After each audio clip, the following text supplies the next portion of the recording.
La première question que les hommes me posent quand ils viennent me voir pour des problèmes de fertilité, c'est y a-t-il quelque chose à faire? Bien, la réponse c'est oui.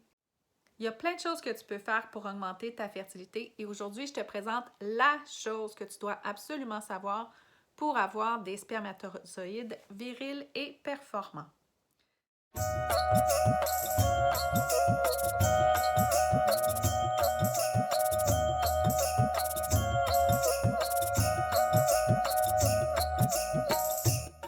Je m'appelle Sylvie Verrette, je suis consultante et thérapeute ayurvédique et ma mission, c'est d'offrir un accompagnement personnalisé en santé naturelle et je me spécialise dans tout ce qui touche la fertilité, autant chez les hommes que chez les femmes. Je t'invite d'ailleurs à télécharger mon e-book gratuit 5 secrets insoupçonnés pour augmenter tes chances de tomber enceinte, dont tu trouveras le lien ci-dessous.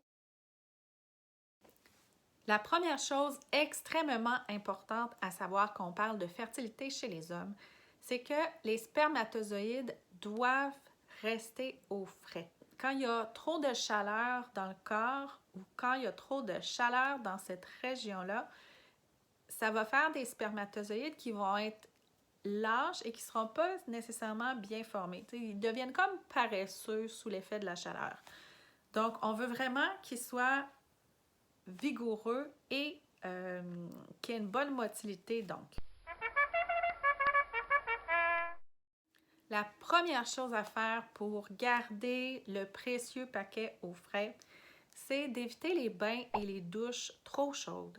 Hein? On sait surtout quand il fait froid, on a tendance des fois à prendre des douches très très chaudes, des bains très chauds, surtout les bains, hein, parce qu'en plus ça baigne pendant un certain temps. Donc, vraiment d'éviter cette chaleur extrême-là. Donc, prendre une douche un peu avec une température un peu plus modérée qui va permettre quand même là, d'être confortable sans que ça soit trop chaud pour les spermatozoïdes. La deuxième chose, assure-toi que ton précieux paquet a de l'espace pour respirer. OK? Donc, on veut vraiment lui donner cet air-là afin que la chaleur puisse se disperser aussi, qu'elle ne reste pas à l'intérieur du vêtement.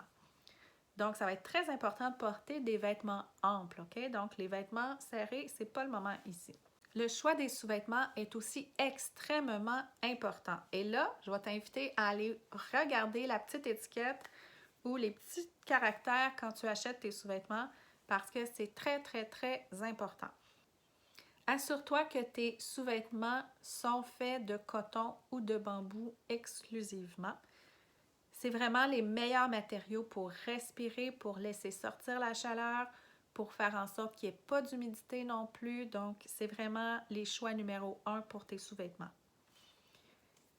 Si tu n'es pas confortable avec le coton et le bambou, la viscose peut être une alternative. Donc, elle va aussi permettre de respirer.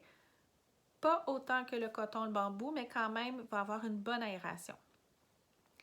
Les matières à éviter complètement, ce sont le nylon et le polyester parce que ce sont des matériaux qui sont faits à partir de plastique et donc qui sont très, très étanches, qui ne respireront pas.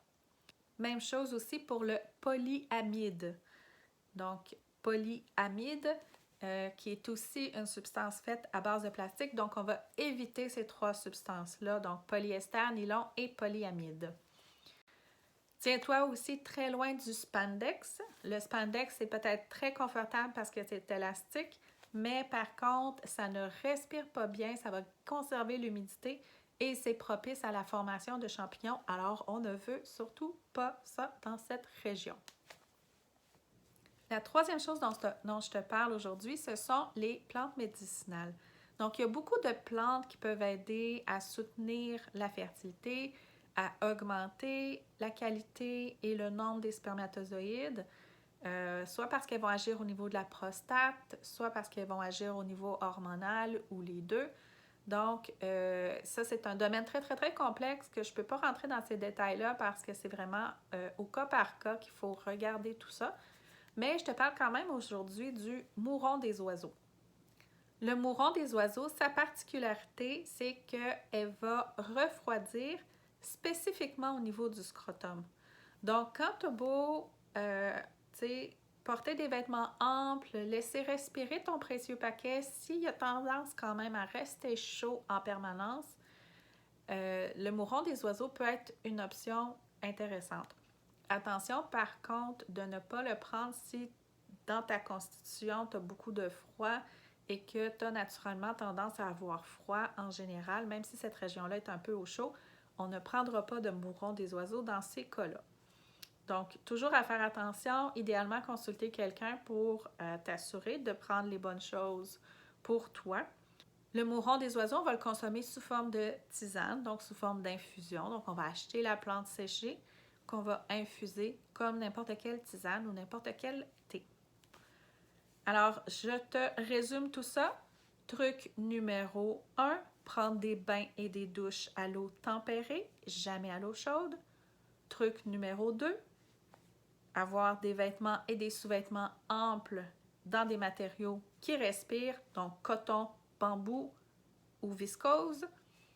Truc numéro 3, le mouron des oiseaux en infusion pour rafraîchir ce précieux paquet qu'est le tien.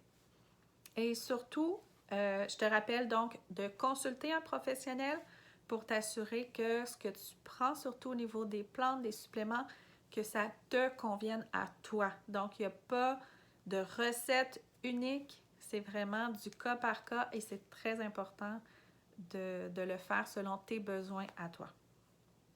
Si toi et ta partenaire cherchez à tomber enceinte, je t'invite encore une fois, si ce n'est pas déjà fait, à télécharger mon e-book gratuit 5 secrets insoupçonnés pour augmenter tes chances de tomber enceinte, dont le lien est plus bas. Si tu as aimé, fais le petit pouce en l'air afin que je sache que tu as trouvé le contenu intéressant et utile et abonne-toi à ma chaîne YouTube afin de recevoir d'autres trucs pour augmenter vos chances de grossesse.